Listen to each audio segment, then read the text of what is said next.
Go ahead, Karate speaking.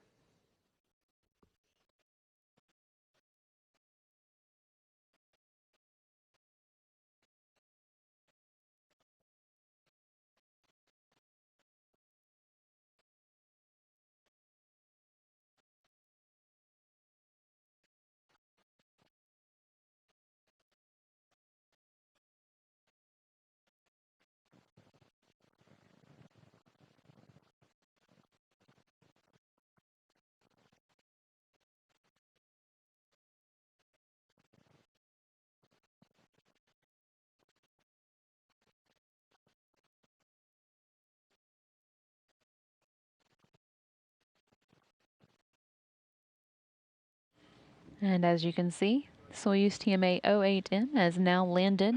Was at 10:58 p.m. Central Time.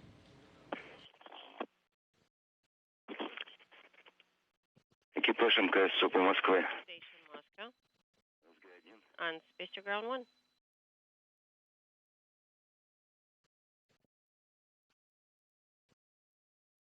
Rafael, go ahead, please.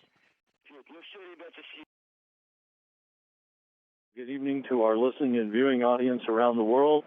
I don't know if you've had live TV from the landing site yet. You'll probably be getting that shortly.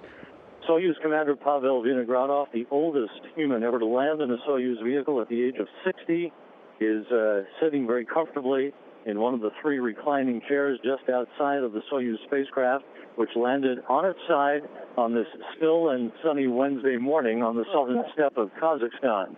The Energia technicians and the search and recovery forces who arrived within literally seconds of the touchdown of the Soyuz TMA-08M spacecraft are in the process of extracting Chris Cassidy and Alexander Mazurkin as well. They will be placed in those reclining chairs flanking Pavel Vinogradov just a few minutes from now. We'll stay on with you through the extraction of the crew, and then after a few minutes to get their land legs, as it were, they'll be hoisted on those reclining chairs and brought into a nearby inflatable medical tent to begin some unique pilot field tests, as they are called.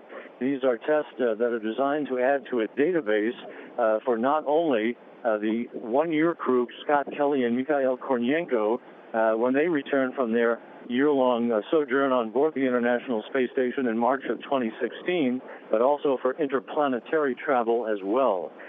These tests will include Cassidy and Mazurkin, who will be attended by NASA and Institute of Biomedical Problems personnel, taking data on their ability to, unassisted, move to a standing position from a sitting position, then from a prone position to a standing position, and then a heel-to-toe walk on an unassisted basis. And Rob, just so you know, we are seeing live video now, and I can tell that Cassidy as well as Vinogradov are both out of the capsule. It looks like everything's going pretty smoothly. Indeed, absolutely smoothly and very efficiently.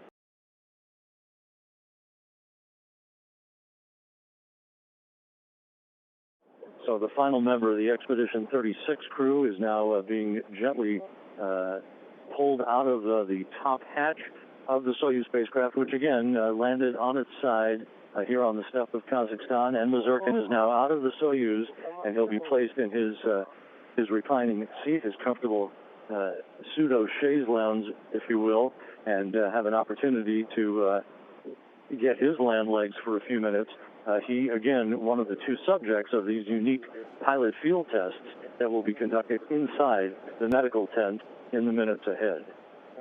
Once in the medical tent, they'll be assisted in the removal of their Sokol launch and entry suits before they undergo the first initial battery of normal, regular, standard biomedical tests, and then onto the pilot field test that we discussed a few minutes ago, the three sets of tests that will begin to acquire data.